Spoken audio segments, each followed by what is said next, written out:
for me. Hey. Okay, thank you so much.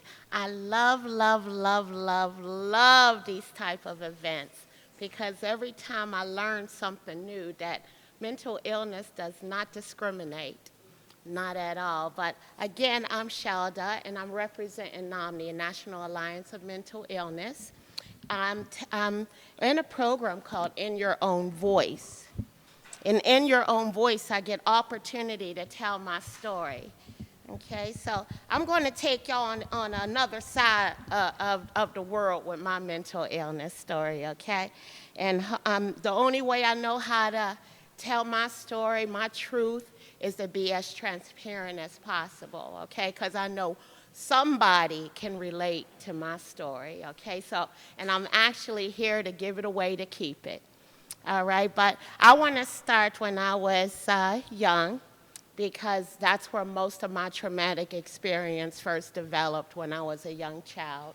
I come from a very defiant home where my mother should have been diagnosed with bipolar because the older I got and the more I researched and studied and learned about my own diagnosis, I realized that she should have been diagnosed but was not because I come from a cultural, I should say, or a home front where somebody said we had to keep it secret because it was like taboo to talk about mental illness because that was a sign of weakness in my cultural, in my household.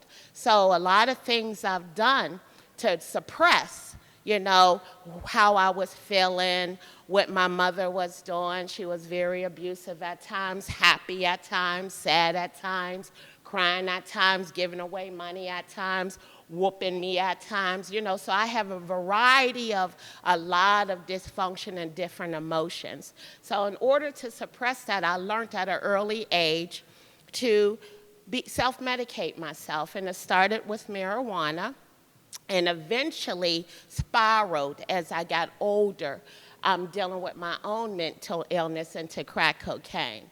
But most of it came from wanting to be looking for love in all the wrong places, making a whole lot of different unnecessary, very defiant choices. But again, that was my thinking pattern. That's what I was raised to think, and I was just considering myself doomed to be a productive member of society. But through those difficult times where I was self-medicating myself, and actually I can say now it was because I had a diagnosis of manic depression, but I didn't learn that until we get to the good part of where I found hope. Okay, now during that time I made a lot of terrible decisions. I stole, cheated, lied, anything to have crack, anything to have bombs because I was 365 pounds in a room and that was my life. That's what I wanted. I was manic depression. It was a safe place to be in that dark room watching Oprah Winfrey eating bombs, 365 pounds, and the only hope and the only thing that made me happy was smoking crack cocaine. So it was me, crack, Oprah Winfrey, bombs in this black room, you know, and I just wanted to sleep my days away. So I'm just basically trying to give you a vision from where I used to be. So thank God I'm so happy that I don't look like what I've been through, okay? So with that being said, making bad choices, y'all ever see that commercial? You go around, I don't know, it's the egg commercial. This is what drugs do to your brain, you know. All I saw in that commercial was I wanted the fried egg. And then, you know, because I'm a crackhead and, you know, verbiage I should watch. But again, I'm so transparent, guys, okay? So, and then I saw that one with the circle going around, crack, food, crack, get high, get money, you know, so that was me, okay? Just a brief description of where I come from. So with those type of behaviors and those thinking patterns, I developed, that's who I am, that's who I want to be, so I wanted to get high, so I end up writing a whole lot of checks, and I end up getting on probation. And with probation and being a crackhead, those don't mix too well. So my probation officer violated me, and I end up serving prison time for those worthless checks. But I tell you, and I say this with grace and dignity, that was the best thing that could possibly ever happen to me. Not because I wanted to sit there and get everything free, free clothes, free food, free lay down, free TV. No, none of that, because something instilled in me, always I knew I wanted to be more than what my life presented to me. But it was a time where I found out about recovery. I found out I had choices. I found out there was actually a diagnosis that I could relate to that made me know that I was not alone. I had a mentor, and I get weary-eyed every time I think of it, because in my first life, I never heard someone ask me, what's wrong? And in prison, I had a therapist who asked me, what's wrong? What can we do to help you? And she instilled in me hope. It's my first time I ever experienced hey, wait a minute.